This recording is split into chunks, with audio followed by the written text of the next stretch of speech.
Jamaah. Yeay. Oh jamaah. Yeay. Alhamdulillah. Alhamdulillah kembali di Islam itu indah dan hari ini buat yang baru bergabung tema kita sangat menarik yaitu kok bisa ya bahagia di atas derita orang. Baik kita akan kupas tema ini tapi sesaat lagi kita akan kupas dan sebelumnya kita akan menyaksikan dulu ada sebuah tayangan yaitu Wakil Ketua DPR bantah kenaikan gaji. Ini dia. Ustadz Syam, ini kalau kita lihat memang lagi menjadi pembahasan ini banyak sekali kalau kita lihat di medsos ya Ustadz ya. Bagaimana orang-orang yang kita berikan amanah begitu Ustadz. Tapi sepertinya banyak masyarakat juga yang menilai kok nggak sesuai dengan apa yang kita amanahkan, kondisi sekarang juga banyak yang lagi sulit. Ini apakah masuk ke dalam kategori kalau kita boleh katakan yang ada di dalam surat Al-Ma'un Ustadz Syam. Silakan Ustadz. Baik, bismillahirrahmanirrahim. Tabi guruku Ustaz Maulana, Ustaz As'ad, Mas Dude, para alim ulama yang melakukan Allah subhanahu wa ta'ala. Surah Al-Ma'un, surah yang kata ulama turun 2 kali. Turun di Mekah juga, turun di Madinah juga. Makkiyah juga, Madaniyah juga. Menurut mufassir yang lain, 3 ayat sebelumnya turunnya di Mekah. Kalau 3 ayat sebelumnya apa itu Bu? Bismillahirrahmanirrahim. Ara'aita alladhi yukadzibu biddin. Fadhalika alladhi yadu'ul yatim. Wa la yahuddu ala ta'amil miskin. Bayangin dulu di Mekah baca Al-Ma'un cuma 3 ayat. Nanti di Madinah baru lengkap itu ayatnya.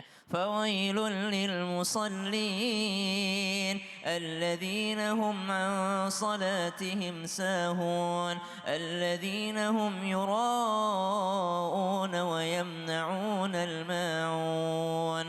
Yang jelas surah ini turun untuk menunjukkan sifat orang yang paling jelek di Mekah dan sifat orang paling jelek di Madinah pada saat itu. Maka mereka disebut orang-orang yang mendustakan agama. Disebabkan karena apa? Karena tidak menunaikan amanah. Baik itu amanah dari Allah subhanahu wa ta'ala. Ataupun amanah dari sesama manusia. Maka Allah katakan dalam Al-Quran. Inna aradna al-amanata ala samawati wal ard. Sudah kami berikan amanah tawarkan kepada langit bumi. Mereka fa'abaina ayyahmilnaha wa hamalahal insan. Mereka tidak sanggup mengemban amanah.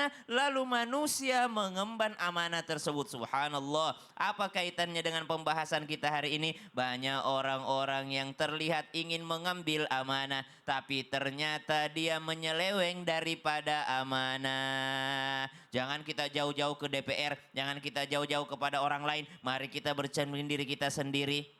Kita sudah raditu billahi robba. Saya ridho Allah yang ngurusin hidup saya. Loh kok disuruh sholat nggak mau sholat?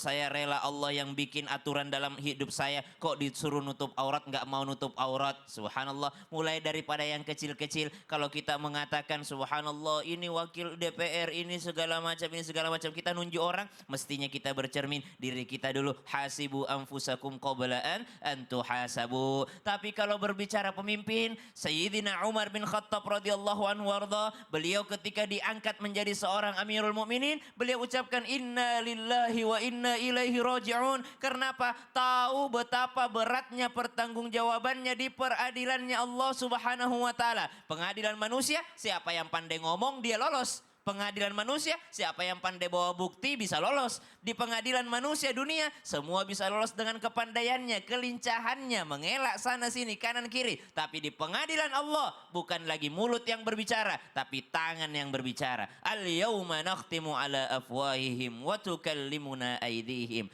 Lalu kata Umar bin Khattab ketika menjadi pemimpin, beliau mengatakan, saya ini memimpin bagaikan orang yang sedang mengurus anak yatim. Betapa kejinya seorang pemimpin kalau dia makan hartanya anak yatim. Jadi dilihat rakyatnya itu seperti anak yatim. Jadi dia tidak mau ambil keuntungan dari rakyatnya. Kenapa? Masa ada orang ngurusin anak yatim dia makan harta anak yatim? Itu kan pendusta agama. Masya Allah. Jadi memang pemimpin itu nanti pengadilan Allah yang akan sangat Oh, di dunia tidak ada yang 100% adil, tapi kalau di pengadilan Allah jangan kira bisa bersembunyi. Baik, terima kasih Ustadz Syam. Boleh tepuk tangan buat Ustadz Syam.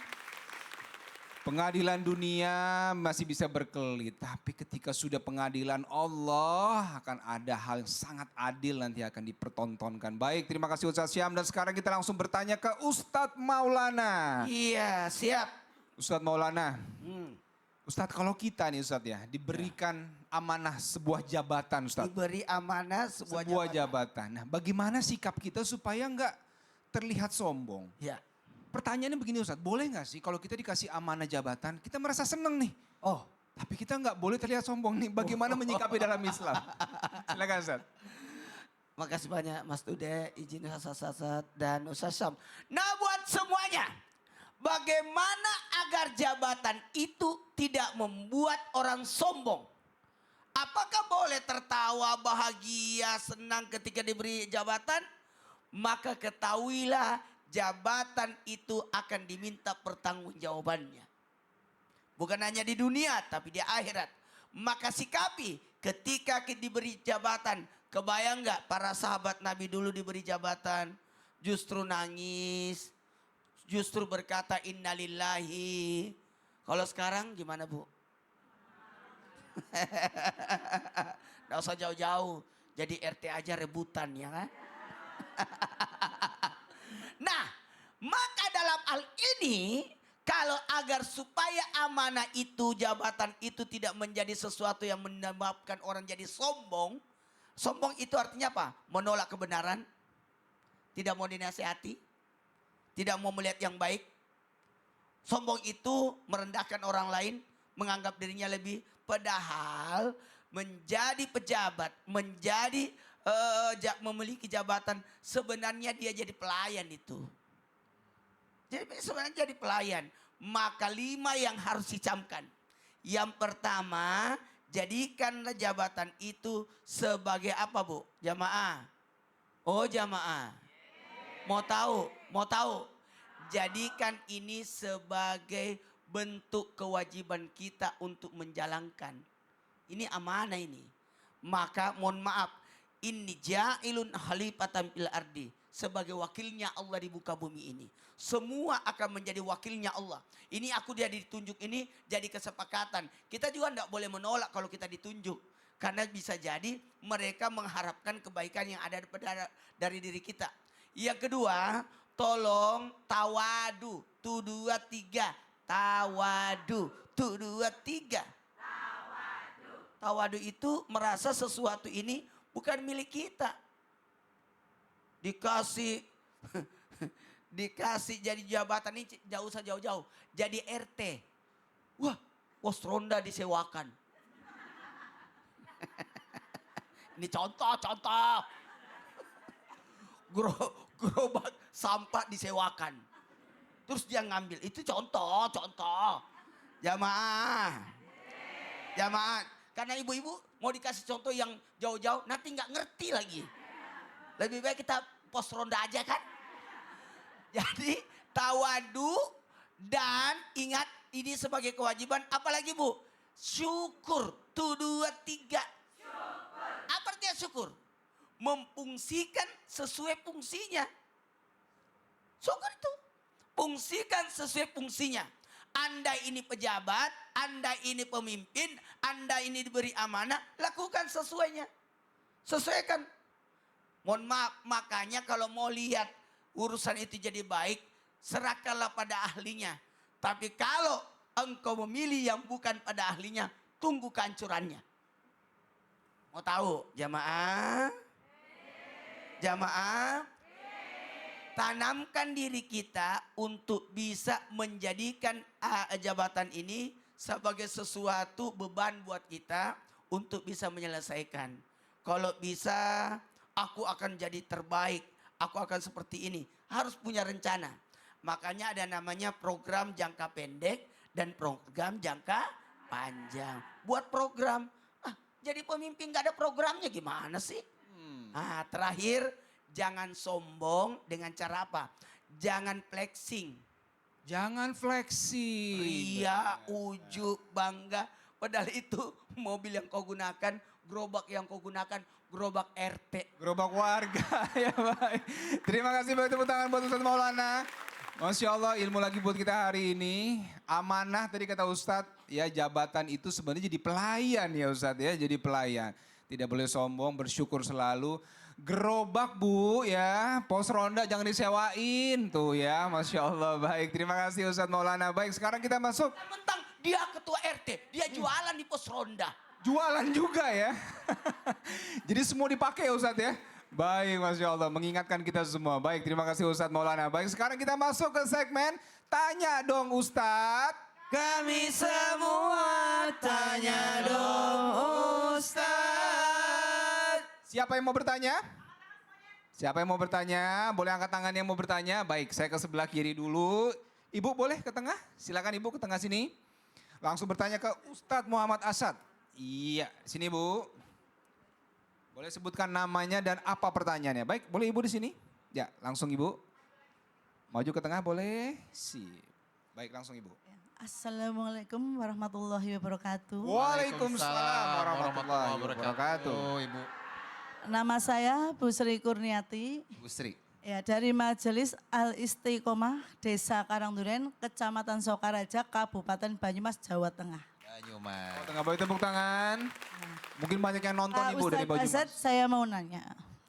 Bukan dosa dan bukan termasuk dengkikah kalau kita sebagai orang biasa, orang kecil gitu ya, melihat sekarang gaji pejabat itu naiknya melambung tinggi. Sedangkan kita kayak kecil kadang ada subsidi beras aja itu nggak bagus lah, bau gitu loh ya. Bagaimanakah itu ya Pak Ustadz,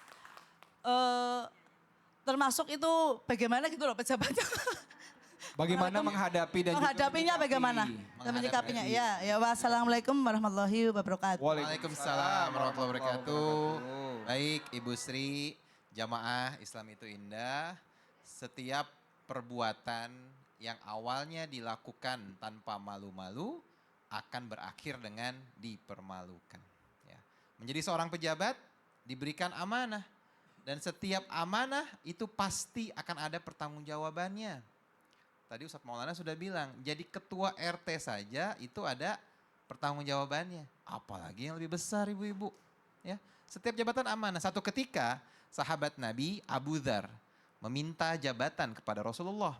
Lalu Rasulullah mengatakan, wahai Abu Dzar, sesungguhnya engkau ini adalah orang yang lemah. Kalau diberikan jabatan, bisa jadi justru itu akan menjadi masalah di kemudian hari. Tapi kalau memang itu jabatan amanah didapatkan dengan cara yang baik, maka insya Allah hasilnya pun akan baik. Nah, bagi Bapak Ibu semuanya yang hari ini diberikan amanah oleh Allah, apapun itu, jabatan di kantor, di sekolah, di RT, ya, di lingkungan, maka pergunakan jabatan itu dengan sebaik-baiknya. Karena jabatan itu bisa menjadi dua hal Ibu, jalan kebaikan atau jalan keburukan. Kalau kita amanah, kalau seorang pemimpin dia berlaku adil, maka insya Allah dia akan mendapatkan surga. Tapi kalau dia tidak adil, malah dia justru menekan rakyatnya, tentu hukuman Allah sangat berat. Dan kita bagaimana sebagai seorang rakyat melihat pemimpin kita ya, wah enak banget tunjangannya banyak gitu ya. Tunjangannya sampai belasan juta misalkan, sedangkan kita makan berasnya mungkin yang kualitas tidak bagus, tentu iri hati dan dengki juga tidak boleh Bu. Ya, iri hati kita merasa kita berkekurangan itu juga tidak boleh karena iri hati bisa memakan kebaikan seperti api memakan kayu bakar. Nah, bagaimana caranya kepada para pemimpin? Yang pertama kita doakan Ibu agar pemimpin kita amanah ya, mencontoh Rasulullah yang memiliki gelar Al-Amin yang dapat dipercaya. Tapi bagaimana kalau pemimpin kita ternyata tidak amanah? Kita tetap harus mendoakan yang baik. Biarlah Allah Bu yang membalas itu. Karena Allah adalah hakim yang seadil-adilnya. Nah jadi tugas kita berlaku baik, mendoakan yang baik.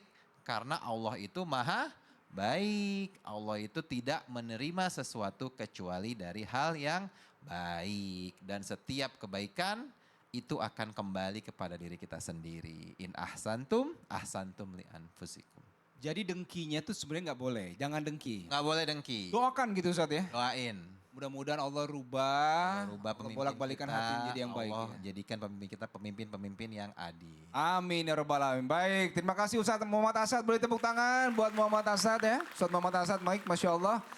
Mendoakan, jangan merasa dengki. Baik, kita akan kupas terus tema kita hari ini yaitu kok bisa sih bahagia di atas derita orang. Tetap di Islam itu indah, jamaah oh jamaah, alhamdulillah.